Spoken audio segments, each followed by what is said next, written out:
When it comes to investing your money, there are a lot of opinions on the best way to do it, especially if you're hoping to achieve financial independence and retire early. So today, Scott and I will help you take the guesswork out of how and when you should be investing your money.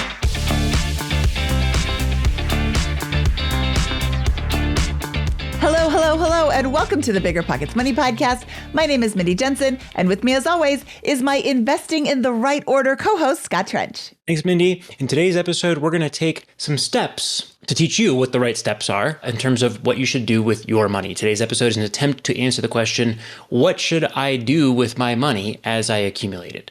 And there are two orders of operations we're going to present to you here today. One is going to be for a traditional early retiree or traditional retiree, someone who's going to go down the ladder of these tax-advantaged accounts in the order that we think is best in terms of maximizing the advantages that these accounts offer for the typical listener of BiggerPockets Money. The second order of operations we're going to discuss is one that's geared towards somebody who is thinking about investing in real estate or starting a business, somebody who needs after-tax cash and liquidity because they've got better alternatives than the very powerful benefits offered by these tax-advantaged accounts. With that, let's get to it. The first order of operations for FIRE, and the first step here is to build a $1,000 emergency fund. The second is to attack bad debt, which we define as debt with an interest rate of 8 to 10% or higher. The third step is to take the 401k match, the free money offered by your employer. The fourth is to take advantage of an employee stock purchase plan,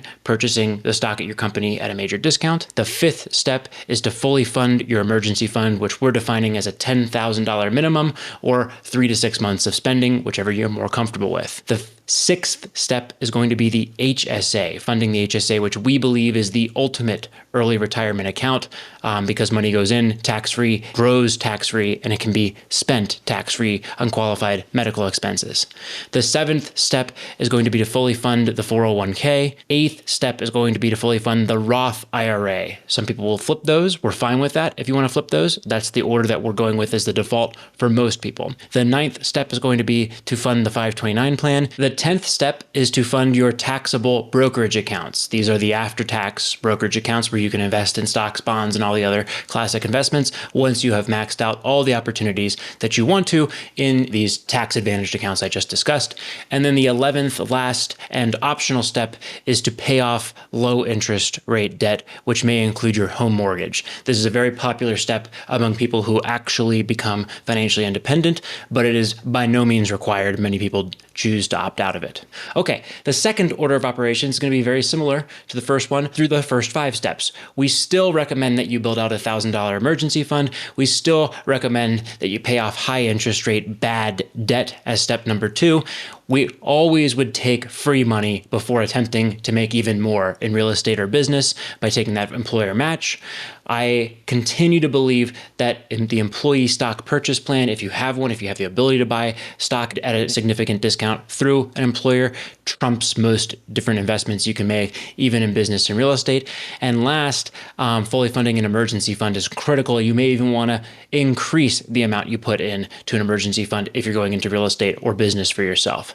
But after that, we are going to knowingly forego maxing out the 401k, the Roth, the HSA, our 529 plans, and other investments because we're going to amass liquidity for that down payment or to fund the business bank account for our business. After that, once the business is off and running or once we've purchased all the real estate that we want, we can resume maxing out the investment accounts for the classic approach in FIRE, although you may not be able to do that for at least several years on your journey.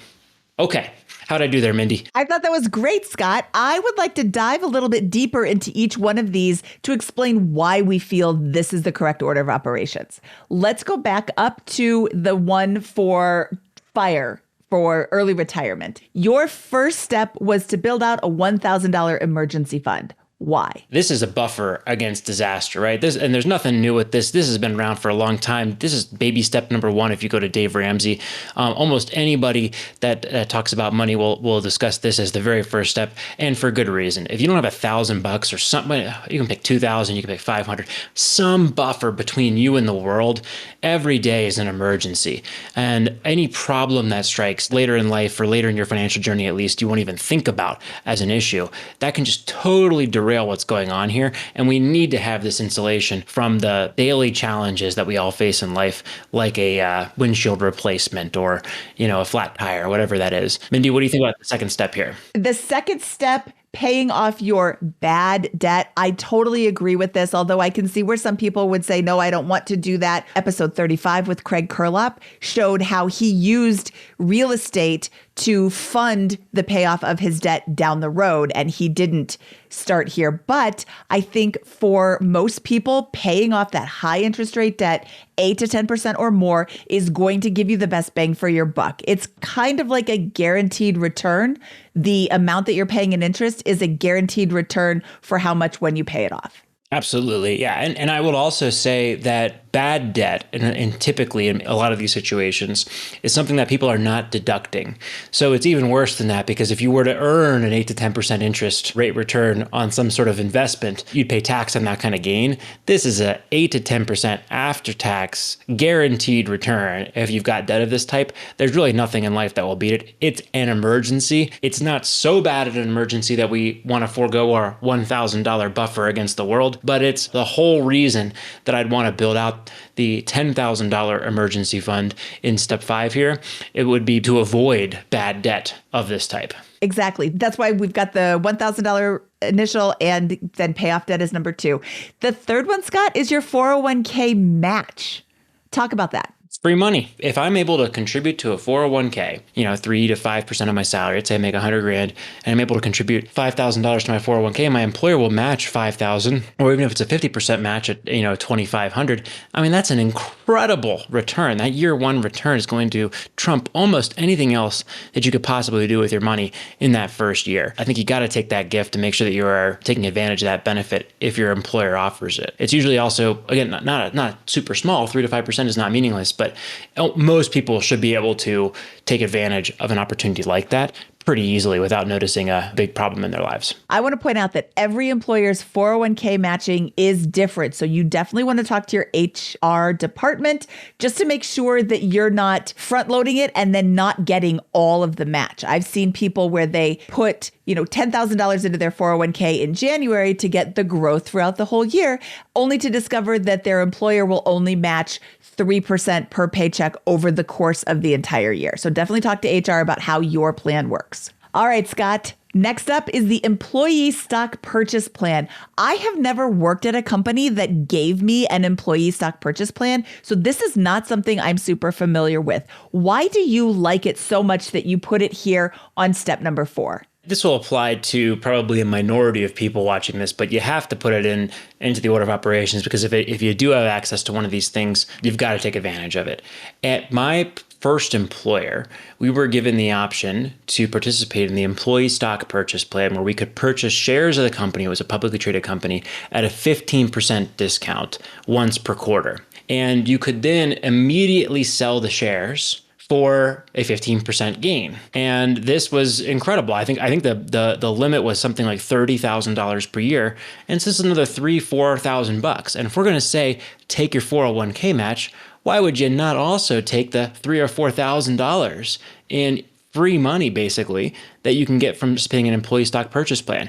I did not choose to keep this stock, so I just sold it. And yes, I had a capital gain that I paid taxes on. It's amazing how many times people push back on this. It's like, yeah, you also have to pay taxes on the raise that you get. You can turn on your raise and not pay taxes on that. You can give me the extra money. I'll pay taxes on it. But yeah, so you take the 15% or whatever this discount is, and you resell it. It's free money. It's almost as good. It's not quite as good as a 401k match. And it comes before, I think, any other investment protocol that I'm doing, because I can then take the excess dollars that I just generated with this ESOP and use that to help fund all these other opportunities that we're going to discuss. ESOP being the employee stock purchase plan for those of us who don't know. That's right, the ESOP, yes. Okay, number 5 is my favorite. Fully fund your emergency fund. $10,000 minimum or 3 to 6 months of spending. I think that this is so important because it's an emergency fund. This is for things you are not planning for. You run over a piece of metal in the road and you now have to pay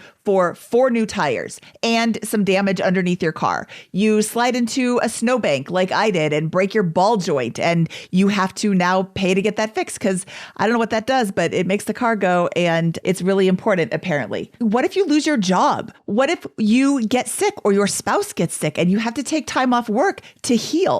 There's no accounting for what's going to happen. I don't have a crystal ball. If anybody has a crystal ball, let us know. Mindy at BiggerPocketsMoney.com. Scott at BiggerPocketsMoney.com. See that? We have new email addresses. We can't see the future. So this is covering the future. This helps prevent you from swiping a credit card in the heat of the moment. There are multiple major benefits that come from having a fully funded emergency fund. And it's not just this cash sitting idle necessarily. It is your buffer against the world. It is the ability to leave a toxic work environment or take that risk on that next job opportunity that comes up. All of those things will feel more palatable to most people watching this as that cash position grows. You don't have to take this to extremes and get 1, 2, 3, 5 years of cash cushion, although a good chunk of the people that we talk to who actually retire early, for example, will have a 1 year plus cash position in there. Not everyone, but a good chunk of them do. But as you build up that cash position, you will see those options. They will feel more like opportunities to you instead of risks or threats. Furthermore, a large cash position allows you to do things like perhaps what I do with insurance, where I'm able to say, I'm going to take a high deductible plan. My deductible in my home policy is something like 20 or 30 grand. That keeps my premium super low. It sends a clear message to my insurance provider, hey, I'm not going to be calling you unless the house burns down or I got a big problem with it because I'm going to be covering all those other things. I have such a high deductible. That's powerful. The savings that can accrue to you by having a large cash position are absolutely part of the returns of a flexible position like this. So definitely encourage that. Before we move on to something like the next retirement account here, the superpower plan, the HSA. Mindy, why do you like this one so much? I love the HSA for the reason everybody else loves the HSA. It's triple tax advantage. And what that means is I'm not paying taxes on the money that goes into the account. It grows tax-free. And when I withdraw it, I am also not paying taxes so long as I am withdrawing it for qualified medical expenses. These are things like doctor copays. These are things like your prescription copays, random things like contact lenses and Band-Aids. There's a huge list of items that are coverable.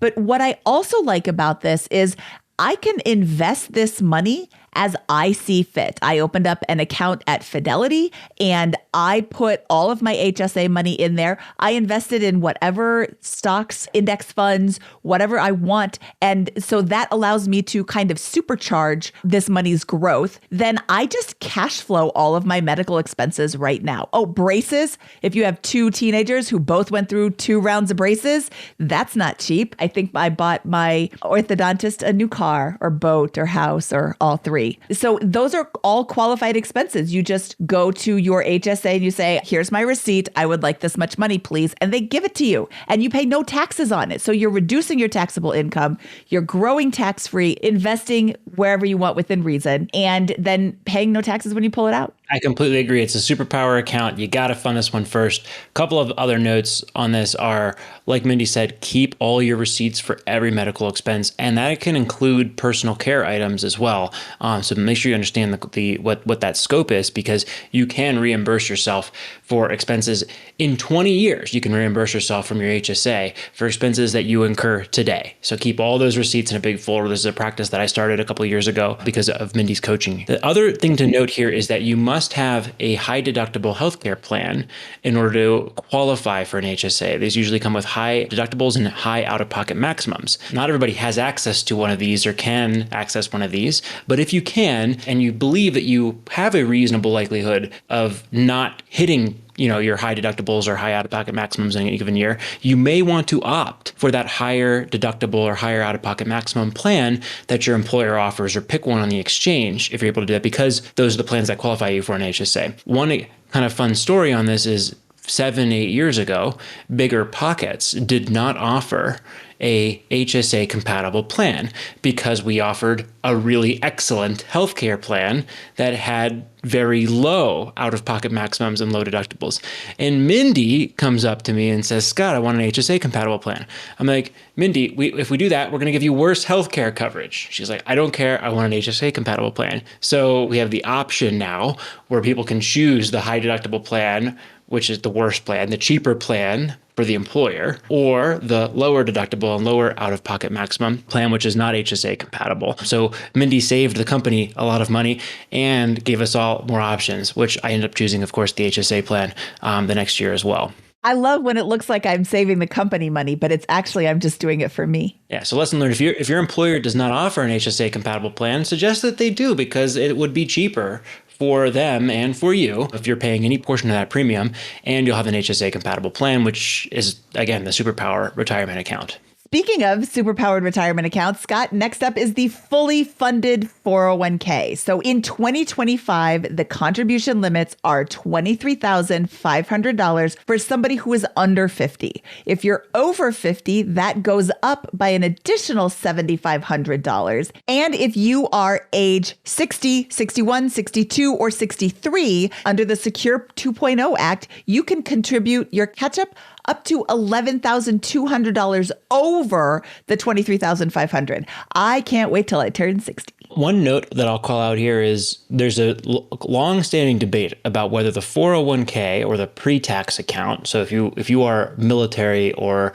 public employee, you'll have different abbreviations for these. If you're a Canadian listening to this, you'll have different abbreviations for these accounts. But for the 401k, the pre-tax versus the Roth, the post-tax account, we debated going into this episode which one we should prioritize. I am a Roth guy, and I've prioritized the Roth guy despite being in a higher income tax bracket for the last several years, because I like that the idea of having everything grow tax-free and just knowing what my number is going to be. I'm a little wary that the tax code will change in the coming decades, and they will increase taxes on high income earners, which I expect to be even when I go to withdraw from my 401k. However, we said, what is the answer, the textbook answer for the classic retiree or the classic early retiree? And for those folks who are going through this order of operations, it is much more likely that you're going to be contributing to these accounts in your high income earning years and withdrawing in your lower income earning years. But if for some reason you think you're going to stay in higher income earning years in the future, or you're in a lower income earning tax bracket today, but are still able to max out all these accounts somehow for whatever that is going on in your situation, then you may want to flip the order here and fund the Roth instead of the 401k.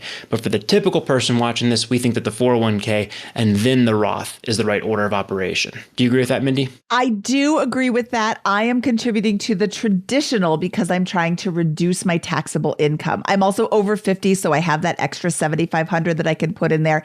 And because of my real estate agent license and self-employment income, I have a self-directed solo 401k. So my company can match my contributions up to 25% of my salary. So I have the ability to put in more, which just ultimately reduces my taxable income by so much that it is worth it to me for that. But Scott, this is a point that I want to make. You are doing Roth 401k because you've thought about it, you've weighed the options, and you've made this choice consciously.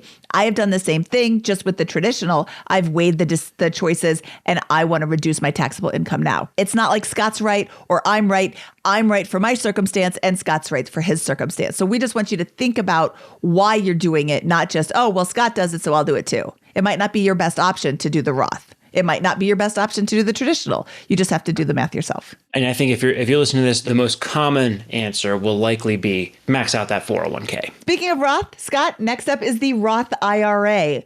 Also the Backdoor or Mega Backdoor Roth IRA. Why are we making this number 8? The Roth is an awesome account because it will grow, again, tax-free, and you can withdraw from it tax-free, all of your contributions tax-free, and all of the gains tax-free once you hit retirement age at 59 and a half.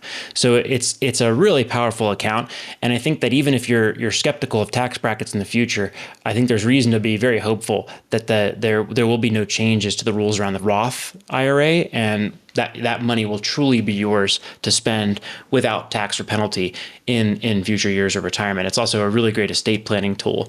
So, I think the goal in a general sense, long term, and we've talked about this at length in much more depth when we talk about Roth conversion ladders and other episodes here on BiggerPockets Money. One of the goals of that 401k plan is if we can get the money into that in the high tax years, in the low tax years of early retirement, can we convert that money from the 401k into a Roth and let it season there so it can actually get into a Roth. So when we talk about contributing to the 401k, one of the reasons why I like that and have put that higher up on the ladder is because you retain the option to get that into a Roth in a tax advantaged way. But once you've maxed out that 401k and the other items that we've talked about, you've taken care of steps, 1 through 7, then everything else should go into the Roth. And if you earn over the limits to contribute to a Roth IRA, you can use these tactics that Mindy referenced called the Backdoor Roth or the Mega Backdoor Roth, which sound like complicated strategies, but they're remarkably simple and easy exercises. You can Google them and learn how to do them in moments in there, and they should not intimidate you or be overwhelming. Yeah, and those income limits for the Roth IRA are $150,000 if you're single and $236,000 if you are married. So if you make that much or more, you can't contribute to a Roth IRA directly. You have to do the Backdoor or the Mega Backdoor Roth IRA. But that's also kind of a nice problem to have. And those are really easy mechanical exercises. Do not think that those are in any way meaningful blockers to you putting money into a Roth IRA by using the Backdoor or Mega Backdoor. Okay, Scott, next up is the 529 plan if you want to help fund a child's college education or education at all, I should say. It's not just for college. You can use it for other expenses as well. Yeah, we had a big discussion about this a few weeks ago as well. The idea here is you got to have some kind of ballpark guess about what you think college or general education expenses, if that would include private school, for example, for your children is going to look like, and use this account to fund that. The 529 allows the investments to grow tax-free and then to be distributed and spent tax-free on qualified educational expenses like tuition, for example. This does not count for childcare or the things that you think you'd like to make an argument count as qualified educational expenses. You got to get to know those. But for college specifically, for example, which is the main use I think most people have in mind when they think about the 529 plan, they're a really great tool because they grow tax-free. The benefit of the 529 plan is really weighted to early planners. So if you can fund these plans early in your children's lives and be way ahead of it, 10, 15 years, you're going to get the most benefits. The best time to start is when your kids are young. The second best time to start is today, if you're thinking about using these accounts. One other caveat here is I at least am a little bit of a skeptic that college tuition costs are going to continue to grow in excess of inflation over the next 15, 20 years. So I am certainly going to set aside money for my children's education, but I'm not going to plan on them compounding at 5-7% a year like they have been for the last 20, 30 years. I think that college could be cheaper in real and inflation adjusted dollars by the time my 2-year-old goes to college, if she chooses to go to college in 18 years or so. Well, I hope you're right. I also thought that. And now here we are with my 18-year-old going off to college. And nope, they've just continued to increase at quite the clip. Combined with the fact that I did not save for the 529 plans for my kids because I misunderstood or misread the plan guidelines, I wish that I could go back 18 years and fund those a lot. But you know what? We didn't have BiggerPockets money back then, so I didn't know. Next up, Scott, taxable investments. After-tax investments, your brokerage account. What are other ways that people call these? These are the accounts that you have at Fidelity and Vanguard and wherever else you have your Charles Schwab, wherever you have your investments. This is the money that you take after you've invested everything else. You still have money left over. I don't like that word. There's no such thing as leftover money. There is money that just has not been directed yet. You put them in your after-tax brokerage account. There's so many benefits to having an after-tax brokerage account. Carl Carl and I have one, and we borrow against the value of that. We did that once and got into a little bit of hot water, but we did it knowing what we were doing. You can sell these investment accounts and access that money at any time. It's not a retirement account, so you don't have to wait to any particular age. You can just have access to this money. You can invest in anything you want, really, with your after-tax accounts. We've run out of ways to invest that are tax advantaged at this point for the typical W-2 worker who is pursuing a traditional path to financial independence. So everything else gets dumped into your after-tax brokerage account. And again, this should be with a big name, I believe, like a Schwab or a Fidelity. Like Mindy mentioned, mine's with Schwab. We have no affiliation with Schwab. It's just a long-standing, reputable brokerage firm in the space. So, this is where you would mechanically transact and purchase any investment you like. Mindy and I are big fans of broad-based, low-fee stock market index funds. On episode 350 of the BiggerPockets Money podcast, Carl and I sit down and talk about the advantages and some disadvantages of borrowing against your stock portfolio. But it's a really interesting option to take out a line of credit against your after-tax portfolio. It's just yet another tool in your arsenal. So if you're interested in potentially learning more about that, check out episode 350 for some do's and don'ts. Last up, we have our optional step here, which is to pay off low interest rate debt, which could include the home mortgage.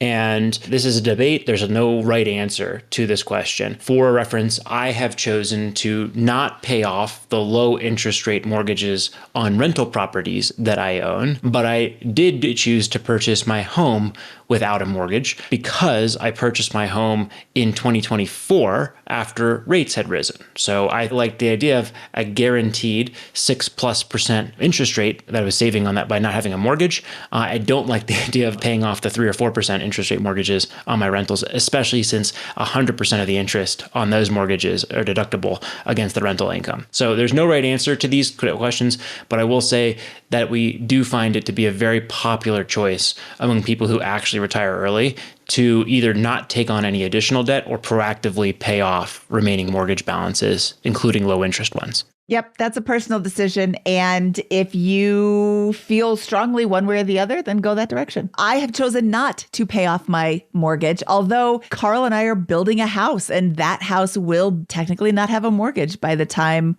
we are done building it. So that's not a conscious decision. That's just how everything is shaking out. Scott, we have come to the end of our list of order of operations for people pursuing early retirement. They are the same for the first 5 in people who are pursuing retirement while planning to invest or investing in real estate. Number 6 is where we diverge from the HSA to the saving for a down payment. Why do we suggest this instead of the HSA? Because the HSA is such a powerful account. I think that it's good that we had the discussion about the HSA, the 401k, the Roth, and the 529, because those are really powerful. If you're just investing in stocks and you're not using those accounts, the types of investments that you can get access through a brokerage account, and you're not using those accounts first, you're foregoing huge tax advantages. It's a real problem. You should not do that, in our opinion. That would be a violation of this order of operations for good reason. So if you're going to amass cash outside of those investments, you should believe that you're going to get something very powerful, some much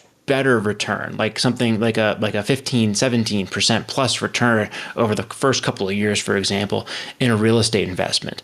My favorite way to think about that is a house hack, for example. Right? If you're going to buy a $300,000 or $400,000 house hack and you're going to put down 5%, $15,000, $20,000 on that house hack, you might be able to live for free. You're going to get a very high leverage investment that is relatively low risk relative to the amount of leverage you're using because you're moving into the property and you're going to be able to fix things up.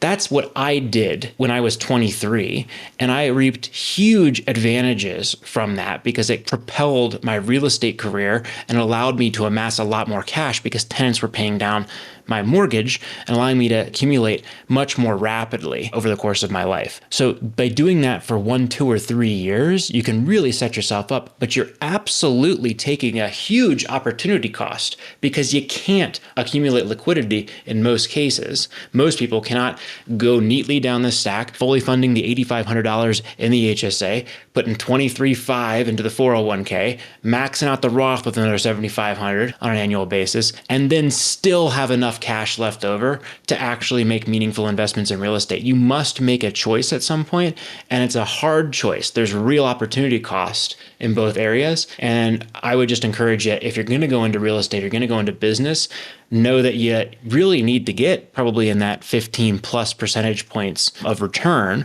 in order to justify foregoing the advantages that you're giving up by not using the taxable accounts. And that's why I think the discussion of order operation is so important. And for me, that was absolutely worthwhile on a house hack. I think most live-in flips will be absolutely worthwhile for that. I think the average real estate investment where you're putting 25% down on, you'll really need to know what you're doing and have high conviction because it's going to be so close with these taxable accounts. And I think that's what a lot of investors struggle with if they're being honest about what the right option is for them. Okay, great. And after that, Scott, we are saving an emergency fund for the property or properties that you have. What kind of emergency fund do you personally have for your real estate properties? I'm actually thinking through this right now, but I think the right answer for the first property is to have a 3 to 6 month of the mortgage payment or a minimum of $10,000, depending on the condition of the property. If you know you're going to have to replace the roof and the furnace, and remodel the kitchen, whatever, obviously you need to save more. But if you think you have a reasonably well-maintained property that is not about to have a gotcha, I think a $10,000 cash cushion for that business, plus whatever you have on your personal reserve, will help you, weather most types of storms that'll come your way. Okay.